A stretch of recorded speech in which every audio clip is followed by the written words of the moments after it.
And we're live with our 211th episode of Absolute AppSec.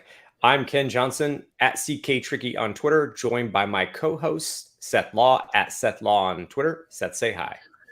Hey everyone, welcome back to another episode. We are excited to be back. As always, we're going to be joined today and we'll do introductions for Brian a little bit later. Excited to talk about OpenContext and what he's got going on over there. I've got a lot of questions, but I'm sure we're going to get into it here shortly. As far as announcements go, check out our training Practical Secure Code Review at DEF CON. It will be at DEF CON trainings. It's a couple of days after DEF CON. Regular listeners of the podcast know we have been talking about it for a couple of months. Seats are filling up. We did get notification here just a couple of days ago that there are signups. And so if you would like to attend, please consider us. This is a course we've been given for a while. And there are updates to the course from the original content that Ken and I built a few years ago, just updates and tweaks to not necessarily the methodology, but the way that we're actually training people in that methodology. Outside of that, I did want to give a shout out to our sponsor, Redpoint Security. Redpoint Security specializes in code security for coders, bolstered by years of experience testing web and mobile applications, conducting code reviews against those applications, as well as other types, including Web3 and smart contracts. It also offers training to help ground your teams in better security practices across the development lifecycle. So check out redpointsecurity.com for more information and put your company on a path to better security. Thanks to Redpoint. Outside of that, Ken, I don't necessarily have other announcements right now. Outside of, both of us are going to be at DEF CON. We're going to be doing a happy hour at DEF CON. I know we don't have details on that quite yet. But if you are going to be there, we'll start a channel in Slack for Vegas, for Hacker Summer Camp, whatever you want to call it. And if you would like an invite or you would like to come, hang out with Ken and I one night and over drinks and talk security, let us know. I don't know, Ken, have you guys talked any more about the happy hour? I've been gone for about I took like a 4-day weekend. But before that, we're on track. We're definitely doing a yes, free drinks. Yeah, we're definitely doing a happy hour. We will work through the scheduling and get everything kind of finalized and start promoting soon. Besides that, I don't think there's any other news to really speak to in that I can think of. I don't know. I've been offline for a bit, so I'm not sure if anything basically happened in the security world, Seth. I don't really know about it. So in the last 4 or 5 days, and Brian probably knows this too. Like nothing ever happens in the security world, right? It's all pretty, quiet, right? Nothing ever happens, right? Yeah. But when it does, it goes nuclear. Yes, exactly. Absolutely. Well, cool. With that, then, we do want to introduce Brian Walter. Ken, do you want to do the honors there? Yeah, right. So I met Brian at DevOps Days Austin. And so it was like the dry run, because most of the people don't know, most of our team's actually based out of Austin. I'm the only one who's not. So anyways, they're all heavily involved in DevOps Days Austin. I flew down there, was hanging out with the team, was hanging out at DevOps Days Austin, met Brian. We had fantastic conversations. I think a lot of the ways that Brian's product and idea and philosophy works falls a lot in line with some of the things we do, Seth, and when we learn how to understand an application and we do risk assessments and all that stuff. I think it's all very, very similar. So there's a lot of we had really good conversations. We had really good dinner. I know Brian had a pork chop that was to die for, the famous 3-bone pork chop. That's awesome. I think it was the size of my head. I have pictures of it. It was no joke, like this high. I mean, not that this is perspective, but I don't know. It was probably as tall as this iPhone. So it was awesome. But anyways, we had great conversations.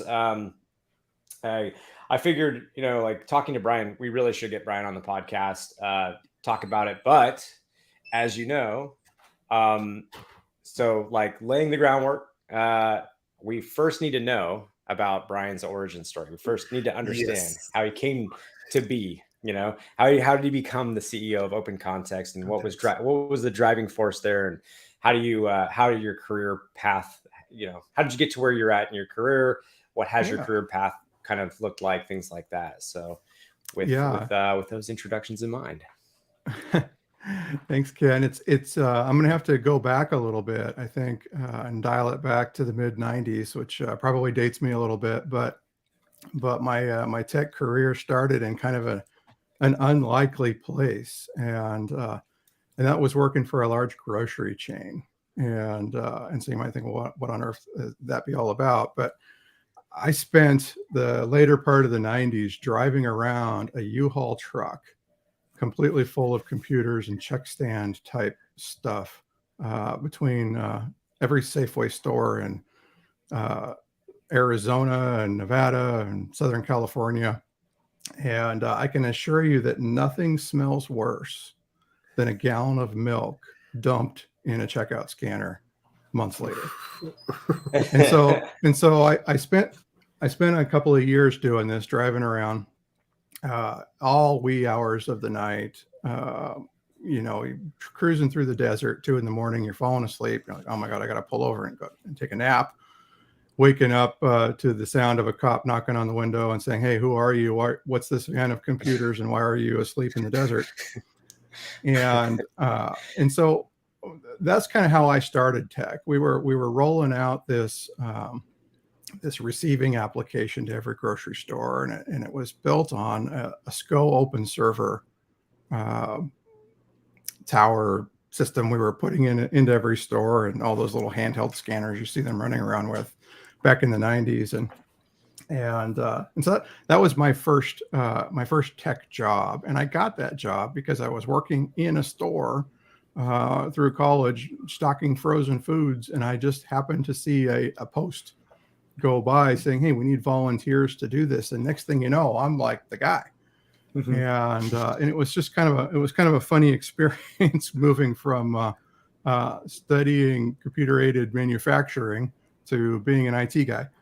So I started out that way, and then Wait, just out of curiosity, for computer-aided manufacturing, is that sort of like designing how things are produced? I'm not CAD CAM machining type stuff, and and that was fairly primitive in the '90s, but it was growing, and so that's what I was going to school for, and working in a grocery chain to make my way through that adventure. And so I knew a little bit about computers through that, but I really didn't know anything about the Unix world, and so what they really needed was just labor, people who were willing to go drive around and schlep heavy boxes and climb under check stands and all that. And so I signed up, and didn't pay squat, but it was neat. I got to see all sorts of parts of the world that I probably still would never go see again. But that got old. A couple years driving around, and and it was taking me away from school and all that. But so I thought, well, I've learned a little bit about this Unix stuff along the way, and that was kind of before the big SCO flame out, and the tech world was booming. Right, this is right before the .com explosion, so it was the good times. And so I joined a startup, and started to get into SunOS type stuff. And this was a startup doing high volume faxes, which is kind of a thing I wouldn't really say today, but major cruise lines used our platform to send millions of faxes a day to their travel agents. And so we built this appliance. It had T1 lines hooked up to it, and so we're sending millions of faxes, and that was a lot of fun. That startup did pretty well. It got acquired, and I met some folks that turned into lifelong friends, and through that I said, hey, okay, it's time to go do another one. Once you get a startup going, you're like, all right, well, let's go do another one. Well, the next one was like a fabless semiconductor company, took completely out of my space, but I was the guy to build out all their Sun workstations, and this was in a chip design setting. Okay. And so these Solaris workstations were everything to them. And that was a, go take $40-50 million worth of funding kind of startup in 2000, and poof, that just exploded, right? Yeah. The rest is history for 2000. But it was a really fun 3-year run doing that. And when that blew up, I needed a job. So I'm like, all right, well, these startup thing didn't work out, and there are no more startups. And so time to go hit up a big company. And so I did a whole series of, Nike, Hitachi, Xerox, Siemens, and eventually Sun Microsystems. That was good. Even a power company in there. And I went through all these big companies. Why was Sun Microsystems good? Well, it's because it was the stuff I liked to work on. I felt like, hey, I'm going to learn more. I'm going to learn more about Solaris, more about storage, and these are the real experts in it, and it was the products that I was supporting. So I thought, hey, that's a great learning experience. You get to go deep with the folks that make it. Got to go deep on a few things, and that was a lot of fun. But ultimately, the startup itch, like once you have it, there is no cure, and it's in your blood. And so I set out, to do another startup. This was, on the heels of all these strong feelings, bureaucracy, feeling like you can't get anything done. You don't know who owns the thing or who you can talk to about the thing. So back to the startup world. And that turned into like a 14-year journey, building a company called iovation. And that for me really shaped who I am today. Wow, 14 years. That's a lot of time. A long time on a startup, right? I mean, everybody says a good startup takes a decade. Well, they're not wrong. But I had never committed myself to anything like that for so long. And so iovation was in the fraud and identity space. We were a device recognition platform. So we uniquely identify the devices accessing our customers' websites. And, everybody loves these fingerprinting and tracking type companies. Well, we were one. Yeah. Right. So we were one, but we liked to say that we were a good one because of the intent of why we were doing it. So we were device printing end user devices and then building a graph of associated accounts. So if you logged into your bank from your laptop, that would become an association. And then if you logged in as a different user, that would also become an association. And we found these fraud rings where, a device is associated to thousands and thousands of accounts. And clearly in that sort of situation, there's an account takeover type scenario going on. And so we became these virtual crime fighters. And we got to where we're analyzing millions and millions of transactions a day. Now, at this point, every large bank in America is using a platform like this. But scaling that environment was hard. And this is going to sound crazy, but we first built that platform in Oracle, of all things. So we had this Perl API tier. In front of an Oracle database.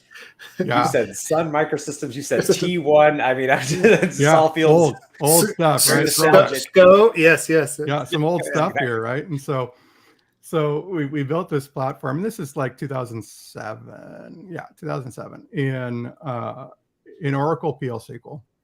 Collect all these different device elements, anything we could gather in the browser at the time, which was more than you can get now. And do some analysis and come up with a device print. I cannot think of a more expensive place to do that kind of computation than inside of an Oracle database, right? I mean, maybe your Datadog contract now, but at the time that was it. And so we knew that if we were going to scale the company, we had to take that thing apart. And when we were just cycling through DBAs as fast as we possibly could. We asked Oracle, what's it going to cost to get a whole lot more Oracle? And, the answer is always, well, how much do you have? And so we ventured out on this path to decompose that system. we built it out in Java services at the time, and over the course of those 14 years, it ended up being hundreds of services, and about 7 physical data centers connected with dark fiber rings, and we were a huge Cassandra shop to build out this graph, and we were just a little too early for cloud. We were going through this journey in 2010 through 14-ish, trying to decompose this thing. All the while, the cloud is growing up all around us, and we're like, oh man, we wish we could be there. And then we go do all this cost studies, and we're like, oh God, our Cassandra environment would bankrupt us if we tried to run that in the cloud. And so going through all that pain, hundreds of services, dozens of dev teams, 6 or 7 ops teams, and I was growing my career at the same time. I joined there as an infrastructure architect, and with the Sun and storage and Oracle type background, and quickly saw my world kind of evaporating by what needed to happen there. Yeah. And all the while I'm like, well, I better learn something about all these services. And so I ended up progressing my career there to own compliance and security and infrastructure and this new thing, DevOps, as we're building it. And then we ended up building out SRE teams and all of the new hot buzzwords that were coming along, and got really deeply involved with that half of the business. And so it split it between our director of engineering, my good friend Kirk, and I. And next thing you know, we're VPs and not touching the tech anymore. And we've got directors working for us and teams under them and all of that. But we kind of kept our hands in the pie a little bit. And so as we're breaking down those services, we started having all these problems, right? Like teams that don't talk to each other, teams that fight, all the things. Hey, I've got a security team over here and a dev team over here, and they hate each other, and I can't figure out, how to make them talk. And same's going on with ops. And then GDPR comes along and throws a huge wrinkle in what we're doing. And at so this point, how many people are you roughly in the company? About 200. About 200. So that's a pretty decent size. Yeah. For what was sounded like you were kind of early days startup. 200 is pretty decent size at that point.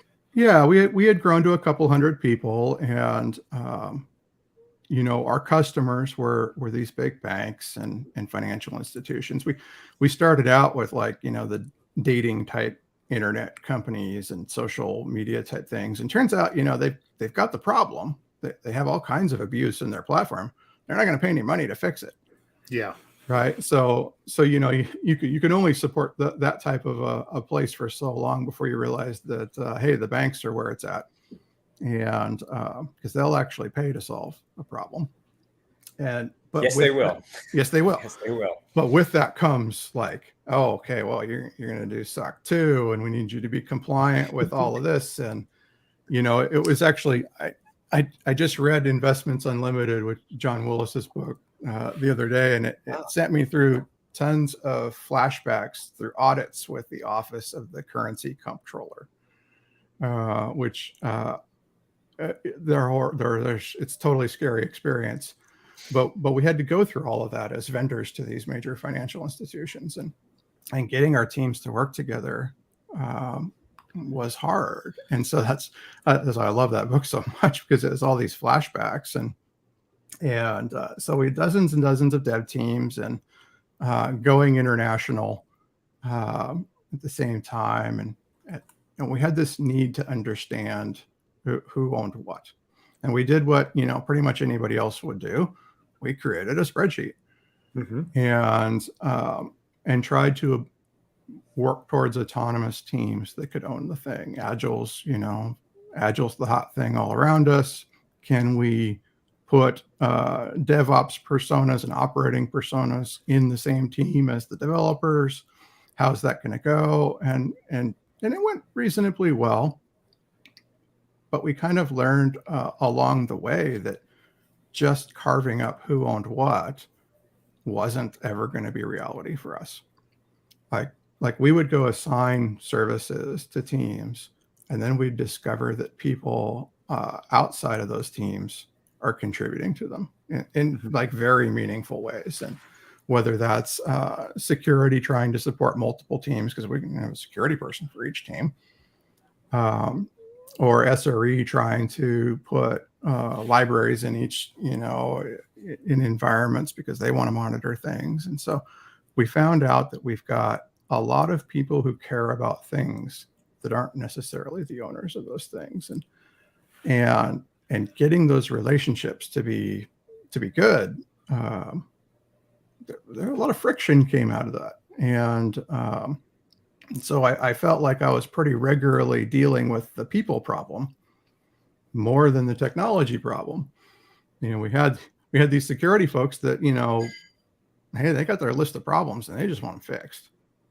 And we got developers who got their list, are on the receiving end of that list of problems. And they're like, well, this one doesn't matter. This one matters more, but you didn't rank it high. And this one, this one is extreme and you're not focused on that one. And you want me to work on all of these, but I don't get it. And so bad prioritization or communication somewhere there, and probably driven by, sounds like driven through just the need to fall into some of the compliance, or to be, what I'm trying to say, to be up to the standards that some of these compliance regulations require. There's probably going to be some weirdness where you're like, listen, I know that doesn't seem like it should be prioritized above this other thing, but it has to be to make these people happy and sell the product. And so, it's a tough one. Yeah. So communication, I think, is everything in those cases. It is. And a lot of learnings came out of that. I think, that's kind of, I guess that's my origin story. But so many learnings came out of that, that experience for me that fed into what we're doing right now. And we wanted to solve a problem that is a big problem. And I think DevOps is people. We've got tools left and right. There are DevOps tools like you wouldn't believe. There are security tools like you wouldn't believe. Like there's a tool for everything. But how do you get all of the people to share that context with each other? So security is full of scanners. You got build pipeline tools up the yin yang. Like, do they talk? No. Right? Like, and then therefore, do the people using them, do they talk? Well, no. And so what if we could get them to talk? What if we could actually integrate this stuff? And that's, I'm going to stop and talk about dry run for a second, because we're using dry run at OpenContext. And so sorry. So Ken, I'm going to plug it. It's awesome. So thank you. This whole getting vulnerabilities instantaneously in the developer's hand at build time before it becomes a problem in production, like that's where this stuff belongs. And so if there's any one thing we learned along the way, it's, we've heard James say it, a bug is a bug is a bug. It's that all of these things, whether it's your operability guardrails or your compliance rules or architectural standards or how you're going to test the thing or your security, like all of those things are product requirements. They're not a bolt-on. One thing that we had struggled with at GitHub, and I was very interested in OpenContext, was just the sheer. Okay, so you talked about going from small to bigger, right, and having more people, and then your position changed, and then it became solving the conversation or solving some of the communication issues or whatever friction points there were between people and all of this. And what I thought was really interesting is we started to face that at GitHub, where it was like, okay, who owns what? And also, how do we get awareness of what all services are out there? What's the overall, health? What are the different, just there's like a lot of information that if we had it and we didn't have to rely on someone saying, oh, by the way, hey, we're doing this thing. Like Right. that right there solves a plethora of problems. And so that kind of leads me to, like, that's when we were talking, I was like, oh my God, like this is, because Seth and I talk so much all the time about how you need more data points than the ones that we tend to typically use in security, specifically security. But I think it's applicable, like you said, to it's the whole DevSecOps. It's all kind of combined. It all kind of commingles. It's starting to have more and more overlap. So we say security, but realistically, this extends out further. But well, anyways, and that was that. Yeah. I mean, that was my like thought as Brian, as you were going through this, is like we have this discussion constantly, and I see this especially as a consultant walking into organizations. They're like, help us with our security, and I'm like, the first thing first is you don't even know what you have, right? Right. Like, so yes, it'd be great for us to go secure this one platform because compliance or whatever is asking for it. But if that's not the highest priority on your list, yeah, like, or it's not the most risky, whatever, like that, Right. System that's out there, why are you spending that money here when you have all of these other problems? You don't even know like That's how right. big your, and most of the mid-sized companies that I deal with struggle with that, right?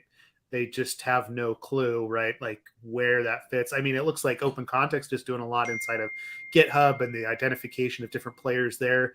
And that's a huge part of it, right? Like those like integrations of who's maintaining the code, who's contributing, what their role is.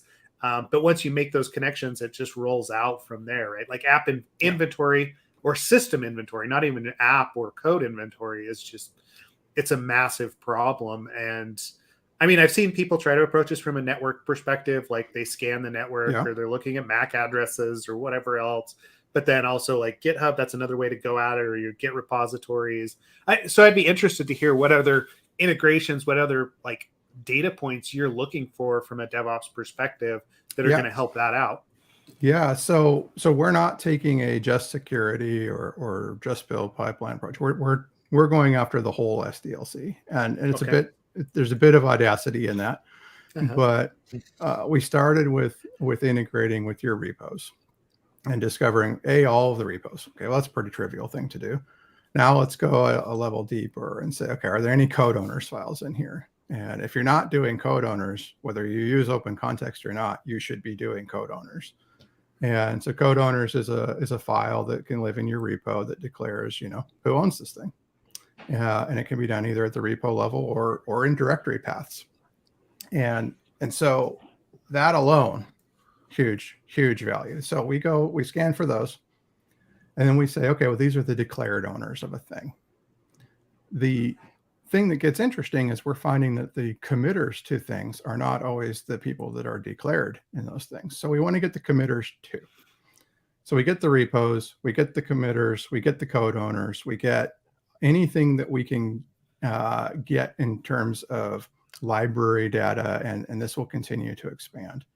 But now we know all of these things are owned by this team or committed to by these folks. And we import that into our graph. And so the way we do that is through generating a context manifest. So in our manifests, we can have all of that data and dependencies, depended on by tags, links to runbooks, links to threat models, the supporting documentation, all the things you might need to operate a platform. What's this in scope for? And from there, we work out all of the platform dependencies. So that's the code side. Now, what we're going out the door with here in a couple of weeks for an open beta, which we can talk about later, is discovering all of the assets on the infrastructure side and marrying them to the assets on the code side. So the aim being in the graph to go from load balancer to who wrote the code, all the way through the complete dependency chain and the lineage of how did these things get to production. So declaring what your infrastructure looks like as context in a context as code environment gives you that. And of course, the feedback we immediately got was, yeah, that's awesome. I'm not going to build that. Yeah. And so, yeah. right. Yeah. You can go describe all of this context all you want, but we don't know what it looks like. So we can't just go write these manifests because we don't know what these dependencies are. You have to tell me. And that's the path we've gone down where, okay, we'll do this all auto discovery. We'll automate it. And when a new container image shows up, we're going to say it's got this image and it's through this build pipeline, and it can trace it all the way back and drop it into the graph. And that takes the lift off. Now, can we discover everything? No. It can absolutely be augmented through these manifests. And there's a lot you can do in your build pipeline to make the data more robust. But over time, we're going to discover more and more and more, to where when you turn OpenContext on, we're going to discover all of these assets and build the relationship graph and the context graph automatically. And that's the aim of what we're trying to do here, and proving pretty successful on the code side already. We're really looking forward to the cloud discovery bits going into beta here. Yeah. I think it's this, okay. Security is one aspect of this. We just, kind of mentioned that, but everybody can pull the data that they want. I like the idea of basically setting it up so that you get as much information as you can on each repository to include, and I'll explain why in a second. I think that's really awesome from a security perspective, but I love the idea starting with just the fact that you have all the data there and everybody can pick and pull what they need from that. That's just the first, from a discovery. I mean, Seth, how many companies have been set up just for asset inventory and all of that? They came along. It's a hard problem. Do that. It's a hard problem. It really is. And if I'm security, and this is where I was going with earlier, it's kind of like there's two kind of, there's more, but I'll just break it down into initial building, releasing something from scratch, and then just the periodic updates that occur. Now, when we talk about I think it's easier when it's just a new thing that came online. It's cool, that's fine. But for me as a security person, something that's already out there, that already exists, I need to be able to understand over time what's changing over on that application, because that's actually where I've seen in my practitioner career from a defense standpoint, there be the most issues, because you get your initial review when the new thing comes online, but then after that, maybe a database is added to it, maybe it's calling out to some new cloud service, and you don't even know about this stuff. And these are data points that are super critical. And if continuously throughout the development phases, you can pick and pull those data points, you can then start assessing the risk of things being shipped. And I think that that's really where, from a security standpoint, practitioner standpoint, that really is where we need to start going, is have a system where it just has all the data that we need, and then everybody else has their stuff that they need. And then we just pick and pull what's relevant and assess and tune for risk and all of that as time goes on. Yeah. And have all the data is an interesting thing, because, the data exists already, right? You've got a PagerDuty environment completely full of incidents.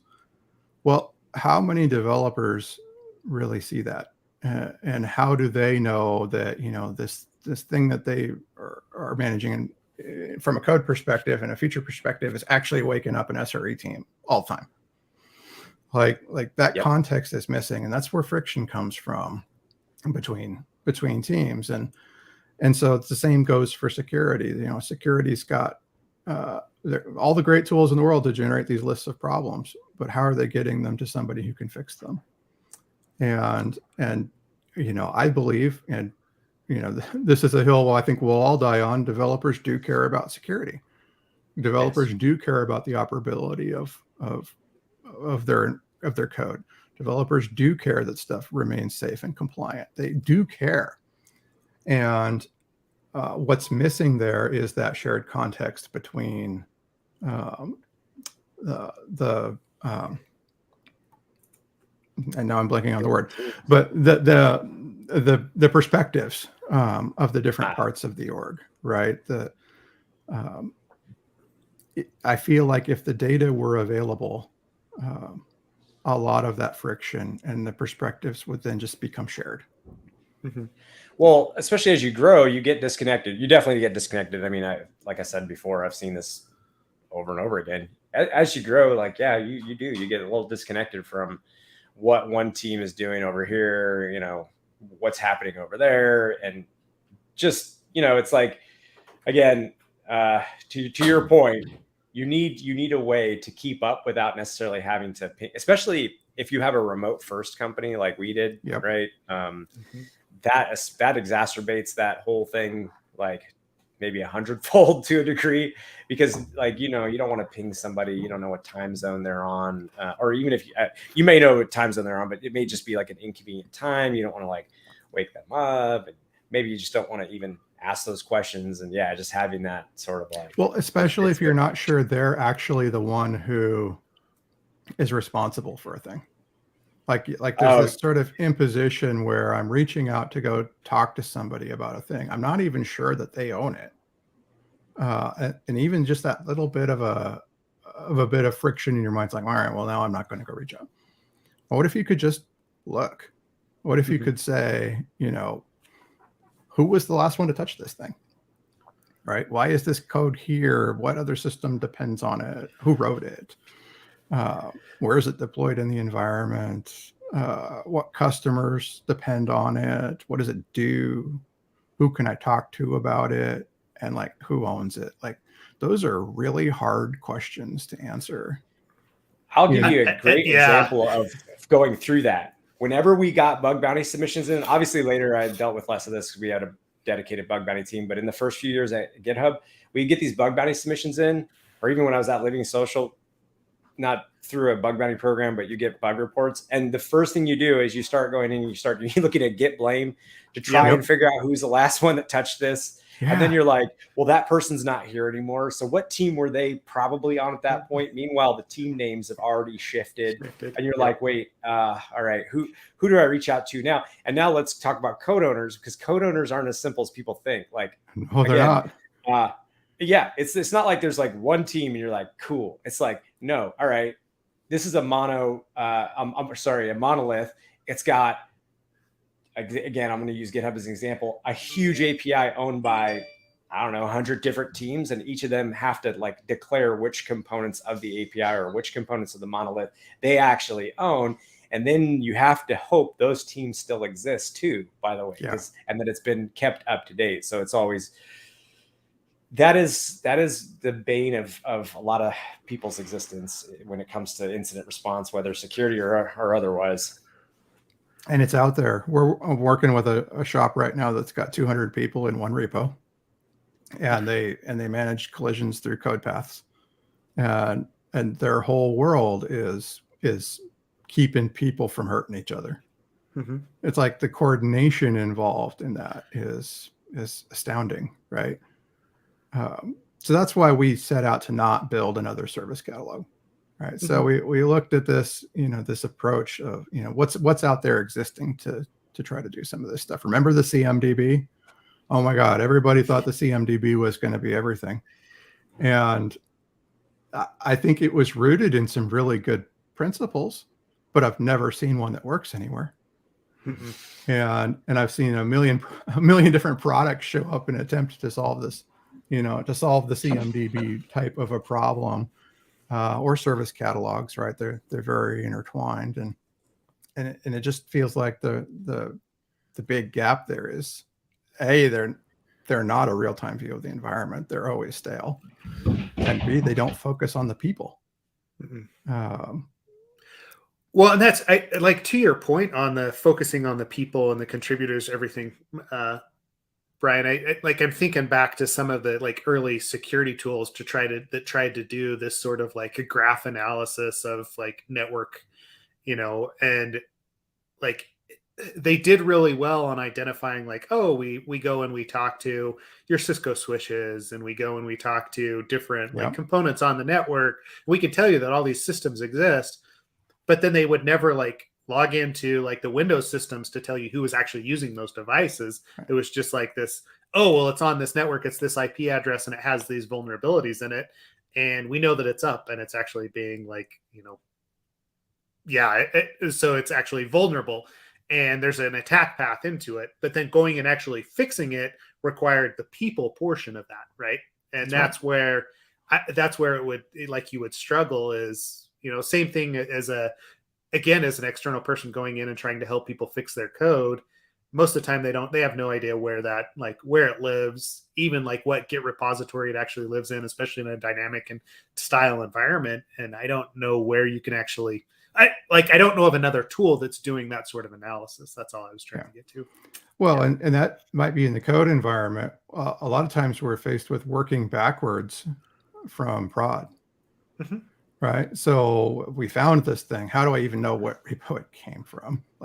Like where is this code before I can even figure, what's the lineage? What artifact did this come from? How did that get built? And what repo does it even go back to?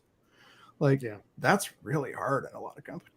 Like that's a big challenge. And so, that's what we're focused on. And we're super excited about it. I've got two amazing co-founders. So Beth and Alice, we've been working on this problem for about 18 months now, and they come from similar backgrounds. So Beth from HashiCorp and Puppet, and Alice from Armory and Informatica. We've got the right team to tackle this, and we're building up a fantastic group of developers. So we're hiring people who have lived this problem, and that's what I loved talking to you, is how much you loved this, like how much you loved this problem, and how much you love that was the thing that really resonated with our conversation. It was like, you really, you've lived this, you care about this. It's not just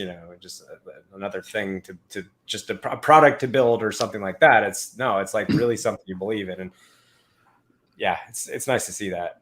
I've gotten to meet a lot of interesting people through this journey. I never worked in the DevOps industry, so to speak, right? But I got to meet one of the godfathers of DevOps on Friday, and it was interesting because he called this the holy grail of DevOps. Right? We've got all these tools. Where are the people? Right? This is work that is yet to be done in the DevOps world, and I feel like this is important work. I think the timing's right too.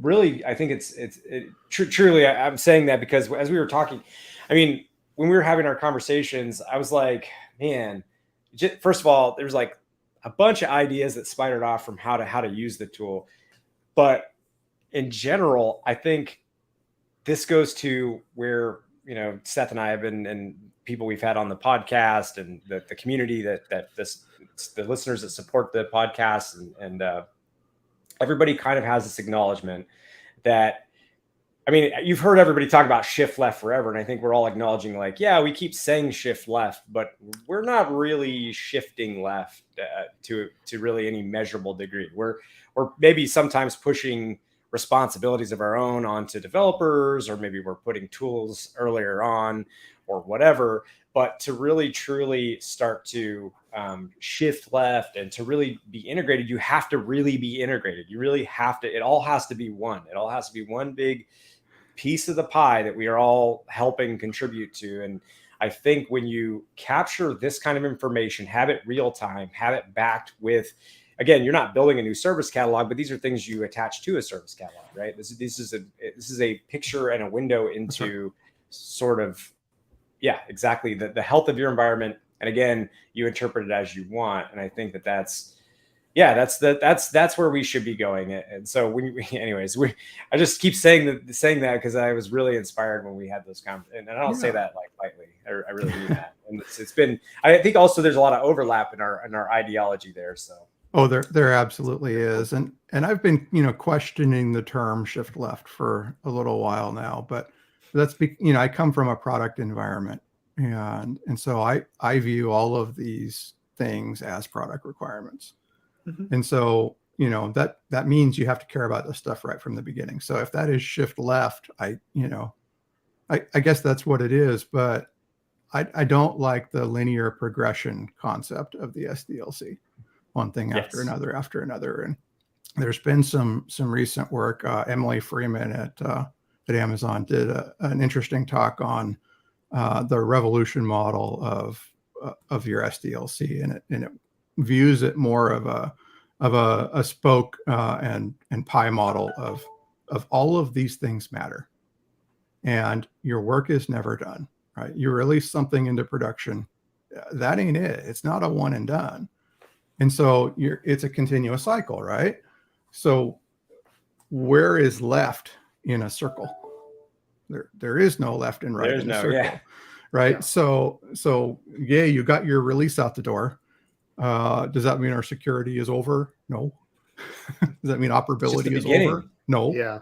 No, there's ongoing care and feeding to this environment. And I used to like to joke back at iovation, and it always upset some people when I said this, but I said iovation doesn't sell software, we sell service. And so a lot of shops, they start to think of themselves as, oh, well, we sell software. No, you probably don't, right? You're running this thing as a service, and that service uses software, but there's all these other things that make that service what people expect to buy, right? They expect you to be secure as a product requirement. They expect you to be compliant. They expect it to stay up and running. They expect whatever service level agreements. All of those things are part of the service, and software is, of course, important at the very core of it. But you're not selling the software. Yeah, you're selling the result, the outcome, the way it feels. That's right. How it improves your day-to-day life, whatever it is. Whatever it is, and so it all starts with product. And, if there's any one call I could have out there, it would be for product organizations. I love to say developers love security. They do. They care about security and all that. I need to get product there. Right. And a lot of times we get a product organization that is a feature mill. Well, my customers are asking for this thing, so we got to go develop this thing. Well, what they're not saying is my customers care about security. Well, of course they care about security, right? But that work has to be facilitated by product, right? Product has to allow for that time, because the stuff isn't free. Developers have to be given time to work on security. Developers have to be given time to work on operability. They have to be allowed the capacity to do all of the things that make a valuable service. That's an interesting point, because I've seen, like, I'm thinking back to different organizations that I've seen over the past decade or so, right? And I've definitely seen organizations where security became more important than availability, or the DevOps, the typical kind of operational needs of a platform, and was turned into almost like a dictator style organization where everything ran through security, even changes to availability and systems and other things that they probably had no real need to have a say there. But because of the structure of the organization, the size of the security team, it was outsized in comparison to those other teams. Yeah. And it came from a good place, because, at some point, one of the, executives decided, hey, our software needs to be secure. Our service needs to be secure. So we're going to make that a top priority. But it swung to the level of, okay, now it's outsized. And then on the flip side, I've also walked into organizations where security has been an afterthought for so long, right? They claim to still be a startup after 15 to 20 years, and the developers just don't get time, right? They've got a backlog of security issues, half of which would be considered critical anywhere else, or if they were serving a different population, but they just don't get the time to work on it because product or the executives don't take it seriously. So it's this fine balance that requires having that full view, rather than just like these siloed, hey, these are the priorities that we have on our product security requirement list, right? Yeah, that shared context, right? I mean, you're always going to have more vulnerabilities than you have capacity to fix, right? The same way you're always going to have more features that you want to build than you have capacity to build. Yep. You're faced with, how can I prioritize this work? And I guarantee that a shop with 0 CVEs also has nothing valuable that the world will pay money for. Yeah. Because they're going to spend all of their capacity, checklist security, right? We are compliant. We don't have a single feature you want to pay money for, but we are compliant, right? And so there is a balance there. And I think from my perspective, the only way to make those decisions is with the people who understand the environment, right? Mm-hmm. And so you have to have developers in that discussion about how we prioritize risk. Yeah. I've seen a lot of ivory tower security teams that want to go prioritize risk, and they don't include the developer, and they don't include the people who actually know how the system works. And that creates just pain for everybody, right? Yeah. Yep. And, well, and I get asked this quite often as a consultant, is like, oh, what's the prioritization on this list of vulnerabilities that you found in the code? And I'm like, slow down. You don't want to be asking me that, right? Like, that's a misunderstanding of what your role as a developer, as a business actually is, and what my role is, because I can't tell you what's most important to the people that are writing the code, to the, the product owners, to everything else. If you're asking me that and you have no idea, yeah, I can tell you to go fix that SQL injection or whatever vulnerability. But if that's not really important, it's on a system that's not making you money and it's only internal, right? Like, the whole prioritization effort is skewed. I'm only looking at this small silo of what you've actually developed and what you've put out there. So it's anything that helps answer that question from an organization perspective is something that would just be a godsend to a lot of organizations. Yeah, so we know how to weigh risk, right? It's, I mean, there's countless frameworks out there for weighing impact to probability, right? That's like the root of most risk scores out there. But the people making those assessments, are they the right people, right? Yeah. So if security is saying, oh, well, the impact of this, should it occur, is enormous, and therefore it's the top of the list, but we didn't look at, well, what's the probability that it would occur? Then we're not getting to the right answer. And the only way to get to that is to have the people who truly understand the system be a part of the discussion. Yeah.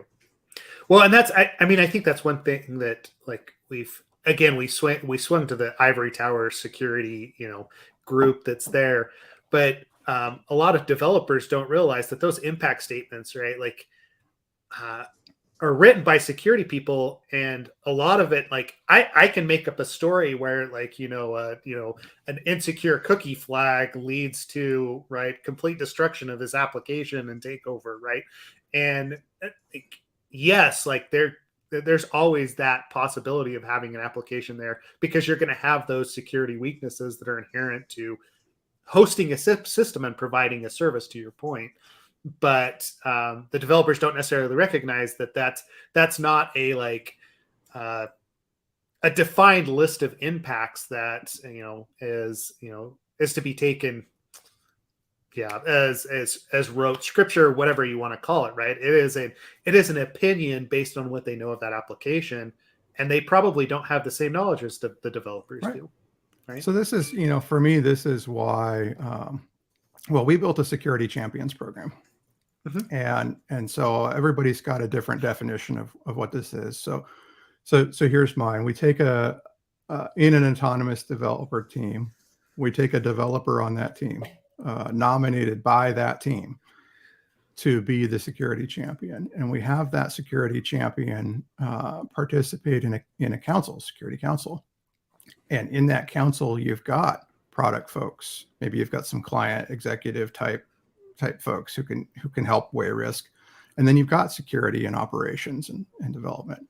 And that group collectively, with all the right people and all the right knowledge, can go make those risk decisions and collaboratively, right? I mean, to me, if developers aren't at the table in the risk discussions, it's pointless. Yeah, like there's just, a security council that doesn't include developers has zero place in your business as a product company. And I've seen it out there a lot. Right. And so, you have to have people who are close to the problem. Security is the responsibility of the engineering team as product requirement. So if they're not included, it's a mess. Yep. Yeah.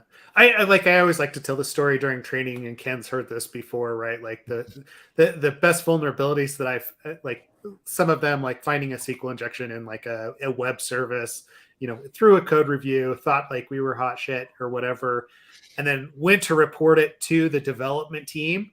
And like after my statement of, hey guys, like we found SQL injection, the lead developer was like, oh, did you find it here? Like right at the spot in the service that I found it in. And I was like, damn it, yes, right? Like that's exactly where I found it. But it was because I just didn't ask that question of, before I got into it, like what are your biggest concerns with this code base? What are your biggest concerns? Like it just kind of taught me that, early on in my career, this lesson of, like they know more about it than I do. And I may be the security guy and I can find it and exploit it, but they're the ones that have to deal with it, right? And they already know, like they care about security. They know they probably need to fix it and refactor things, and whether or not they get the time, right, is the other thing. So and scans and findings and all that kind of stuff is all great, but it all pales in comparison to a well-reasoned threat model, in my opinion. If you've got developers participating in a regular threat model exercise, that's going to turn up things that will make your, send a shiver down your spine, that might not show up in a scan. Yeah, that's why I philosophically believe, truly believe that the way of securing things in the past is kind of, it's one data point, like a scanner. That's one okay data point. It shouldn't be your control gate. It shouldn't be what you decide to whether or not you're going to ship software. That's just not enough information. It's like, what does this thing do? What are all the components of this application? What pieces of the code paths are being touched? Who's doing that? Have they ever touched this repo before, or are they trained? There's a whole bunch of questions you could ask, and it just doesn't make sense that we have for the longest time said, let's take a scanning tool, let's put that in, and then if it finds something cool, you can't ship until you fix that, and otherwise, go ahead. That's just not enough, and it's why we continue to see things ship with vulnerabilities over and over and over again on stuff that was previously secured and all that. So I 100% think that data points have to expand outside of what's been used previously. Yep. Well, and I think that's where it's great that Ken and I, along with you, Brian, like we get excited when we start to see that context, because we are struggling with it on a daily basis, or I see people struggling with it. I know, like we do as well, and so it'll be interesting to watch how things progress. Like the more that you can pull in and actually like expose that data is great. So, but along those lines, right?